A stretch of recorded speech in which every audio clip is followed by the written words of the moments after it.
ఈరోజు మనం ఈ వీడియోలో ఫార్మాస్యూటికల్ ఇండస్ట్రీలో బాగా ఉపయోగించే పదం జిఎంపి అంటే ఏంటి, జిఎంపి అనేది అసలు ఎలా వాడుకలోకి వచ్చింది, దీని యొక్క హిస్టరీ ఏంటి అనేది తెలుసుకుందాం. జిఎంపి అనే వర్డ్ యొక్క ఫుల్ ఫామ్ ఏంటి అంటే గుడ్ మ్యానుఫ్యాక్చరింగ్ ప్రాక్టీసెస్. తెలుగులో విశిష్టమైన తయారీ విధానాలు, మనం ఏమి అవలంబించాలి ఒక ప్రొడక్ట్ అనేదాన్ని గొప్ప లేకపోతే నాణ్యమైన ప్రొడక్ట్గా బయటికి తీసుకురావడానికి ఎటువంటి నియమాలు పాటించాలి, ఏమేమి పద్ధతులు మనం ఫాలో అవ్వాలి అనే కొన్ని ఏవైతే రూల్స్గా కానీ రెగ్యులేషన్స్గా కానీ, సో ఇవి బేసికల్గా జిఎంపి గుడ్ మ్యానుఫ్యాక్చరింగ్ ప్రాక్టీసెస్ అనేవి రెగ్యులేషన్స్ అన్నమాట. సో ఈ నియమాలు పాటించితే మనము తయారు చేసే ప్రొడక్ట్ అనేది కావలసిన నాణ్యత లేకపోతే కావలసిన క్వాలిటీని కలిగి ఉంటుంది అనే మనకి నమ్మకం ఏర్పడటానికి లేకపోతే ఆ ఎష్యూరెన్స్ మనకి ఇవ్వడానికి బేసికల్గా గుడ్ మ్యానుఫ్యాక్చరింగ్ ప్రాక్టీసెస్ని ఫాలో అవ్వమని చెప్తారు.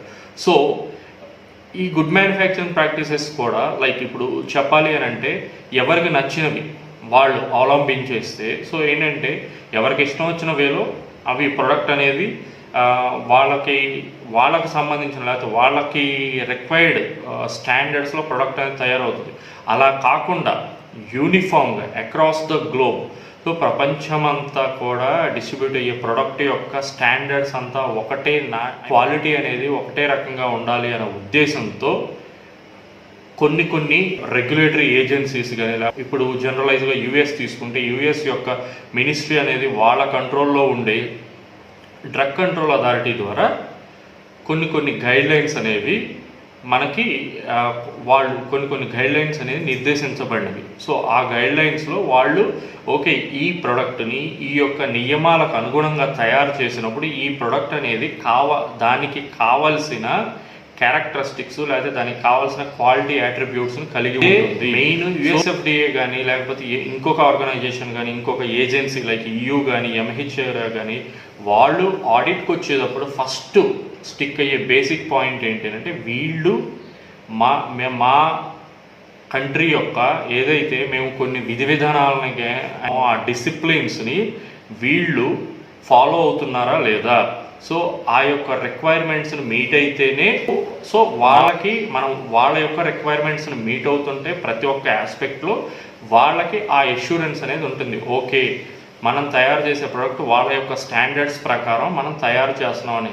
అందుకు అనుగుణంగానే ఎప్పుడైతే మనం ఆ రిక్వైర్మెంట్స్ని మీట్ అవుతామో FDA కానీ లేకపోతే EU కానీ వాళ్ళు మా కంట్రీ యొక్క స్టాండర్డ్స్కి అనుగుణంగా తయారవుతుంది కాబట్టి ఈ ప్రోడక్ట్ని మా దేశంలో అమ్ముకోవడానికి మేము వీలు కల్పిస్తున్నాము అని మనకి లైసెన్స్ అనేది ఇస్తాం. బేసికల్గా మ్యానుఫ్యాక్చరింగ్ ప్రాక్టీసెస్ జిఎంపి వీటి యొక్క ఉపయోగం అంటే ఎవరైనా మన ఒక సాధారణమైన పేషెంట్, ఇప్పుడు నేనే ఉన్నాను, నేను ఒక ఆర్గనైజేషన్ని ఇప్పుడు ఒక సాధారణమైన వినియోగదారుడిగా నేను ఒక మార్కెట్లో ఒక మెడిసిన్ కొనాలి అని అంటే నాకు కొంత నమ్మకం అనేది కలిగి ఉండాలండి. లైక్ ఏది పడుతుంది ఎందుకని మనకున్న కాన్ఫిడెన్స్ ఏంటి అని అంటే మనం డాక్టర్ దగ్గరికి వెళ్ళినప్పుడు ఆయన ప్రిస్క్రైబ్ చేస్తారు. బికాజ్ ఆయన కూడా ఆయనకి ఉన్న హిస్టరీ, ఆయన ఎక్స్పీరియన్స్, లైక్ ఆయన కొంతమందికి ఆయన దగ్గరికి వచ్చే డిఫరెంట్ పీపుల్కి ఈ యొక్క డ్రగ్ యూజ్ చేసినప్పుడు దాని ఎఫెక్ట్స్ ఎట్లా ఉన్నాయి లేకపోతే అది ఎటువంటి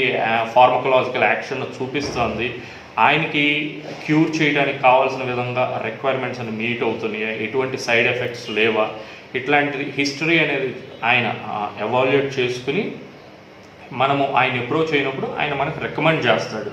సో అందుకు అనుగుణంగా మనం ఆ ప్రిస్క్రిప్షన్ చూపించి మార్కెట్లో మనము మెడికల్ షాప్లో కొంటామండి. సిమిలర్లీ చూడండి మనకి అది ఎష్యూరెన్స్, ఎప్పుడైతే మనం ఆ డ్రగ్ యూజ్ చేసినప్పుడు ఆ డ్రగ్కి ఎటువంటి సైడ్ ఎఫెక్ట్స్ లేకపోతే మనం నెక్స్ట్ టైం కూడా కొన్నిసార్లు నేను మీకు ఎగ్జాంపుల్ చెప్తున్నాను ఫ్రెండ్స్, ఏదైనా మనకి ఇట్లాంటి ఫీవర్ కానీ ఇట్లాంటి వస్తే వితౌట్ డాక్టర్, ఎందుకని మీకు ఒక హిస్టరీ అనేది డెవలప్ అయింది, ఒక కాన్ఫిడెన్స్ అనేది ఎస్టాబ్లిష్ అయింది.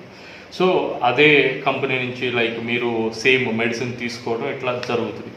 ఆ నమ్మకం ఉంది చూసారా, ఆ ఎష్యూరెన్స్ అనేది మీకు ఎలా కలిగిస్తున్నారు. బ్యాక్కి వెళ్తే ఫార్మాస్యూటికల్ మీకు ఏదైతే డ్రగ్ కొంటున్నారో ఆ ఫార్మాస్యూటికల్ ఇండస్ట్రీ అనేది వాళ్ళు ప్రొడక్ట్స్ అనేది తయారు చేసేటప్పుడు అంత ప్రమాణాలకి అనుగుణంగా వాళ్ళు కట్టుబడి అక్కడ మెడిసిన్స్ తయారు చేయటం వలన వాళ్ళు ఏదైతే డిజైన్ చేశారో ఆ డిజైన్కి అనుగుణంగా వ్యాలిడేటెడ్ మెథడ్స్కి అనుగుణంగా తయారు చేయటం వలన మనకి ప్రొడక్ట్ అనేది క్వాలిటీ ప్రొడక్ట్ మనకు అందుతోంది. ఓకే, ఈ నియమాలు ఏవైతే ఇప్పుడు మనం అనుకుంటున్నామో గుడ్ మ్యానుఫ్యాక్చరింగ్ ప్రాక్టీసెస్ అనే ఈ యొక్క నియమాలు అనేవి ఇవి ఇట్లా పాటించాలి, ఇవి ఇట్లా పాటించాలి, అసలు ఇవి ఎందుకు పాటించాలి అనేది ఎలా వచ్చింది? ఎప్పుడైనా ఫ్రెండ్స్ ఎక్స్పీరియన్సెస్ అనేవి మనకి చాలా నేర్పిస్తాయి.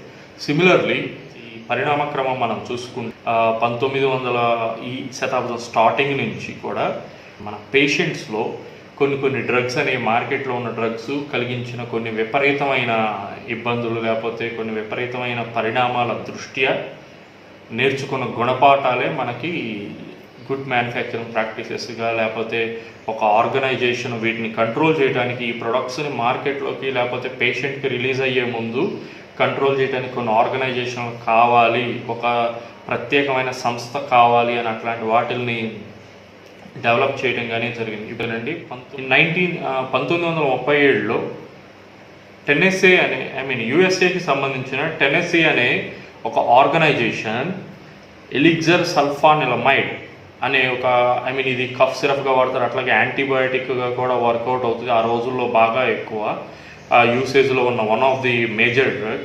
ఈ లిక్విడ్ ఏదైతే వీళ్ళు యూజ్ చేసిన లిక్విడ్ సొల్యూషన్లో యూజ్ చేసిన వన్ ఆఫ్ ది ఎక్సిపియంట్ వాళ్ళు డైఎథిలిన్ గ్లైకాల్ అనే దాన్ని యూజ్ చేశారు ఫ్రెండ్స్. అది కొన్ని పాయిజనస్ కాజెస్ని కలిగించడం ద్వారా ఆల్మోస్ట్ 100 నుంచి 120 మంది దాకా చనిపోయారు ఫ్రెండ్స్. సో దాని బేసిస్ మీద ఎప్పుడైతే ఈ ఇష్యూ అనేది జరిగిందో లేకపోతే ఎప్పుడైతే ఫస్ట్ టైం ఇంత ఉపద్రవం అనేది వచ్చిందో దాని బేసిస్ మీద యుఎస్ కాంగ్రెస్ అండ్ వాటి మీద ఒక కంట్రోల్ ఉంచడానికి ఒక ఆర్గనైజేషన్ కావాలి అని చెప్పి వాళ్ళు ఫస్ట్ టైము ఒక రూల్ పాస్ చేశారు.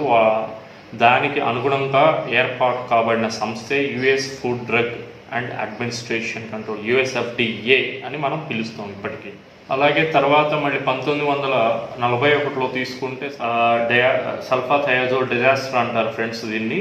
సో దీంట్లో ఏంటంటే మాలిక్యూల్ సల్ఫాథయాజోల్ అనేది ఫినోబార్బిటాల్తో కంటామినేట్ అయ్యి ఆల్మోస్ట్ 300 మంది చనిపోవడానికి రీజన్ అయింది. సో దీని బేసిస్ మీద ఫర్దరు యుఎస్ఎఫ్డిఏ ఇవన్నీ నేను పరిణామ క్రమాలతో చెప్తున్నాను ఫ్రెండ్స్. ఇనీషియల్గా చూడండి వాళ్ళు ఒక యాక్ట్ని డెవలప్ చేశారు. ఈ యాక్ట్ ఉంటే సరిపోదు అనుకుని మళ్ళీ గుడ్ మ్యానుఫ్యాక్చరింగ్ ప్రాక్టీసెస్, సో కొన్ని ప్రాక్టీసెస్ని మనం వీళ్ళకి రికమెండ్ చేస్తే వీళ్ళు ఆర్గనైజేషన్స్ అవన్నీ ఫాలో అయితే మనకి రేపొద్దున మనకి మార్కెట్లో రిలీజ్ అయ్యే డ్రగ్స్ అనేది క్వాలిటీ ప్రొడక్ట్స్ అందుతాయి అనే ఉద్దేశంతో గుడ్ మ్యానుఫ్యాక్చరింగ్ ప్రాక్టీసెస్ని వాళ్ళు రిలీజ్ చేశారు ఫ్రెండ్స్. వీటితో పాటు గుడ్ మ్యానుఫ్యాక్చరింగ్ ప్రాక్టీసెస్ని అవలంబిస్తే కంపెనీస్ యొక్క రెప్యుటేషన్ కూడా పెరుగుతుంది ఫ్రెండ్స్. అంటే చూశారు కదా friends, GMP good manufacturing practices అంటే ఏంటో తెలుసుకున్నారు, అట్లాగే అవి ఎట్లా ఆవిర్భవించాయి, సో వాటి యొక్క ఉపయోగం ఏంటనేది తెలుసుకున్నారు. ఈ వీడియో మీకు నచ్చిందని, అలాగే ఈ వీడియోని తప్పకుండా లైక్ చేయండి, షేర్ చేయండి, అండ్ కొత్త వాళ్ళు ఎవరైనా ఉంటే మీ ఫ్రెండ్స్కి కూడా ఈ ఛానల్ని రికమెండ్ చేయండి ఫ్రెండ్స్. అలాగే thanks for following my channel.